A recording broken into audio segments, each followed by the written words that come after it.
In the world of behavioral psychology, it's rather well known that there are essentially at the highest level two kinds of or forms of motivation. There's extrinsic motivation and intrinsic motivation. So just like it sounds, I suppose, intrinsic motivation is, a source of, you receive your motivation from something internally, something you're like, I do this because it makes me feel better about myself. It makes me feel like a better person.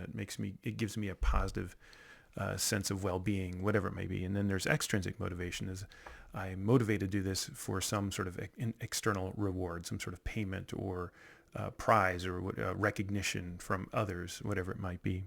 One of the, I think, really neat things about the Framemaking sale is that while it is all based on research of, so you think it's like, why should I engage customers in this kind of conversation, this sort of framing idea of guiding them through their purchase complexities, helping them feel more confident, not me, but helping them feel more confident in themselves and their ability to navigate complex decisions inside their own organization. You think, well, okay, why?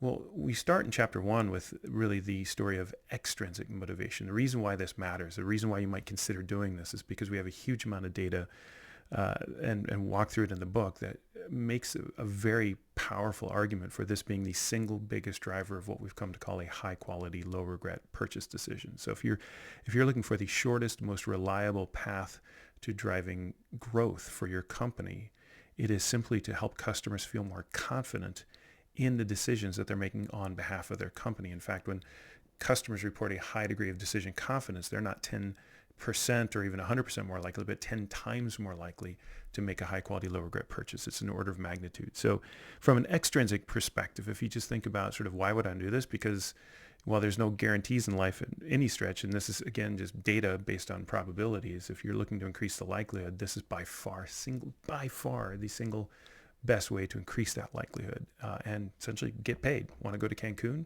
Engage in Framemaking. At the same time, and depending on who you are and how you're wired, and for some of us, or for all of us, it's a little bit of both, right? But for me, one of the reasons why I wanted to write this book is because there's this incredibly powerful story that taps into intrinsic motivation as part of Framemaking as well. Because the whole idea of Framemaking is to engage with customers, to essentially enter into commerce, enter into the world in such a way that you're engaging with customers in a way that's specifically and very purposefully designed to help them feel more confident, help them feel better about not you, but about themselves, to help them feel more confident in their ability to make good decisions, help them feel better about the decisions themselves, and help them feel more likely to able to make these kinds of decisions going down the road. Essentially, for lack of a better way of putting it, it's empowering to others. And I think that's why I think Framemaking is so incredibly powerful, and why it leads to the kinds of results that it does, is because essentially what you're doing is you're coaching customers not to like you, but coaching customers to be more confident in themselves. And from that perspective, I think what's really powerful about Framemaking is its impact on others' self-perception. It's not about helping customers feel better about you, but helping them feel better about themselves. And in that respect, what really gets me excited about Framemaking is it's a soup to nuts and very practical, tactical recipe of going out into the world, in this case, the world of sales, and engaging customers in such a way that you leave those customers better off. Not better off because of your value, but better off because they just feel better about themselves.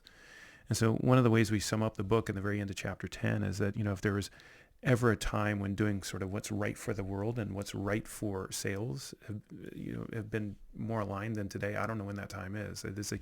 There's never been a time when the two, doing what's right for the world and what's right for sales, have been better aligned than they are today. The way that you show up to be a great salesperson turns out to be, frankly, the way you show up to just be a better human. And so it is this magical moment where the world of intrinsic motivation and the world of extrinsic motivation come together to make this very powerful story of how we can just go into the world and, yes, perhaps make more money, but also make the world just a little bit better at the same time. That's powerful.